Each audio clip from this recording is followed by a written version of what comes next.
The White House is scrambling this morning over another crisis as the baby formula shortages leaves bare shelves and parents struggling to feed their babies.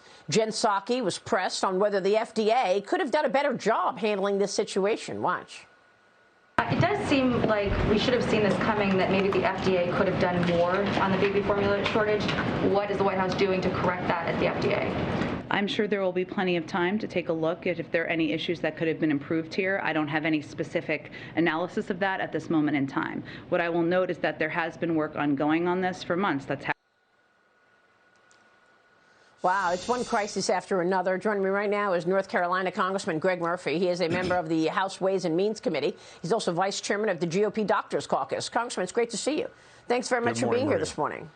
Good morning. So what do you make of this baby shortage, baby formula shortage? How did this happen? It seems like every day there's another scramble and another crisis coming out of this White House. Yeah, you know, Maria, here we are. We look at an administration that essentially, I just feel like sometimes it's the Biden's war on America. If you look at the fentanyl crisis and you look at so many other crises. You know, if you look at baby formula, this is something that of nutritive value that children need. Some are not able to do breast milk and some because of allergies. And now the FDA, to what is the company has been saying, has been silent when the Abbott has been trying to engage the FDA to help them get their production back up. And I'm told that the FDA would not even return their calls. And this goes back really to a systemic problem within the Biden administration, that they keep on keeping federal officials, federal agency workers at home. And so you look with the IRS, you look at some of the other agencies, we just don't have the responsiveness from the Biden administration that the American people need.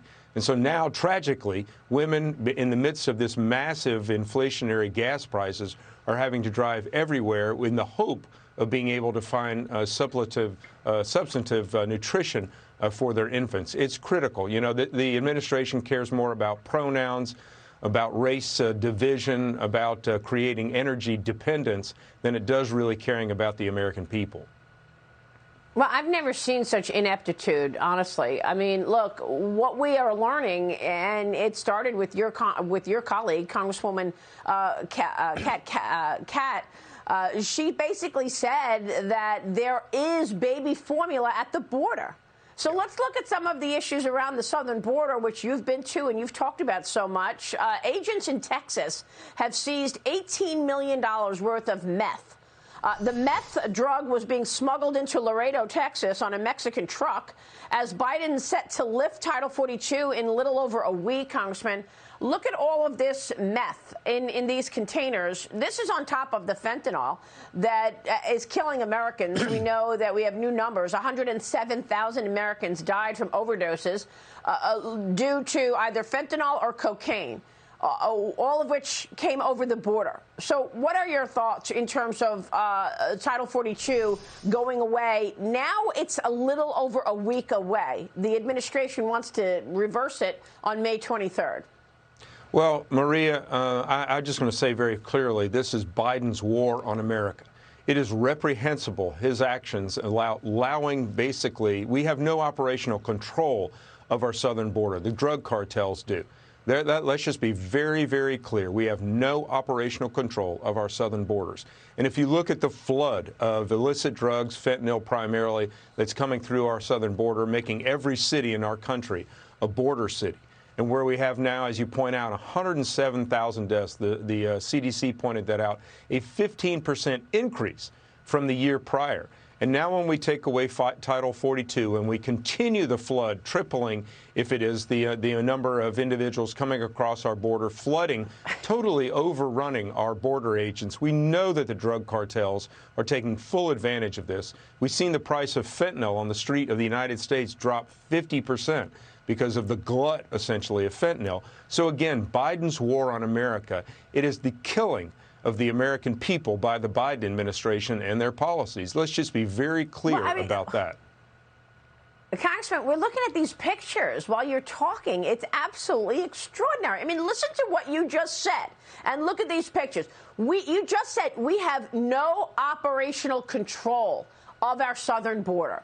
We've got pictures. This is just yesterday. These pictures are from this week of hundreds and hundreds of people coming in from different countries, just walking right into America and then blending in with the society. I mean, there are massive impacts of this on America. And you say we have no operational control of our southern border. I mean, is this an impeachable offense? Are you going to impeach Joe Biden? Is this a dereliction of duty? I mean, look at this.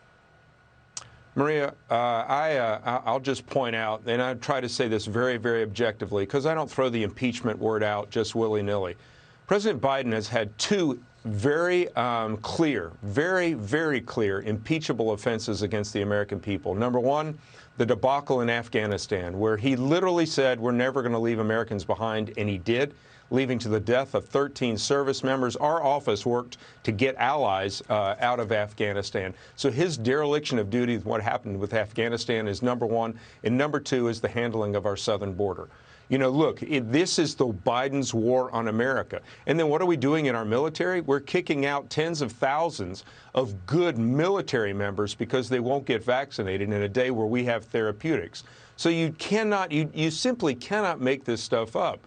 The last 15 or so months of his administration have literally led to the death and decay of the American foundation of society. And these are impeachable offenses. But again, we fall back to the sad thing is that Kamala Harris would be the number two. And if you can't stop her from laughing about some issue, how do you take any of this seriously? And sadly enough, this is what's going to be seen in the November election. But in the meanwhile, he is literally destroying America. Wow. Congressman, thanks very much for being here and for your leadership. This is a sad day. That's all I can say. Congressman Greg Murphy, we'll keep watching it.